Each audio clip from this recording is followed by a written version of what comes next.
Petite inspection de routine en ce début de printemps austral.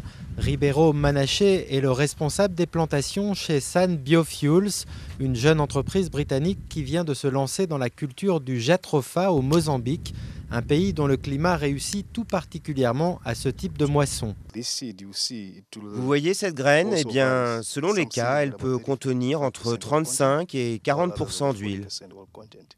Avec une telle concentration d'huile, le jatropha séduit de nombreux industriels, notamment dans les pays africains comme l'Éthiopie, la Tanzanie ou le Mozambique, d'autant que selon eux, la plante est facile à cultiver sous ces latitudes et pas trop gourmande en eau.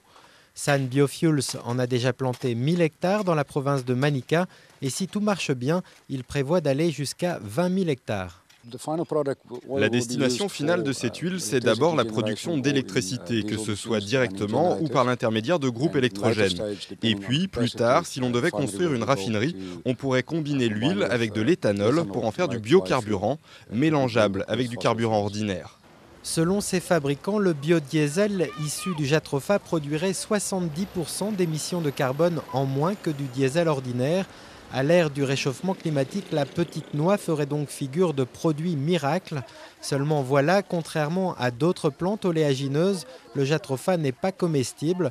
Du coup, ses détracteurs s'inquiètent de l'impact d'un tel engouement sur la sécurité alimentaire du pays, car au Mozambique, la quasi-totalité de la production agricole est une agriculture de subsistance. De nombreux paysans se sont mobilisés pour se lancer dans la culture du jatropha et pour cela, ils ont dû abandonner d'autres cultures, mais comestibles celles-là.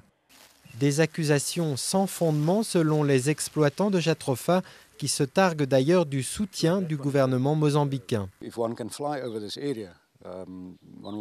Si vous survolez cette région, alors vous pourrez voir combien de terres sont toujours en jachère, non cultivées. Donc il y a encore un très gros potentiel pour les agriculteurs de cette province. On peut même en tirer un vrai business et faire du Mozambique un exportateur net de nourriture.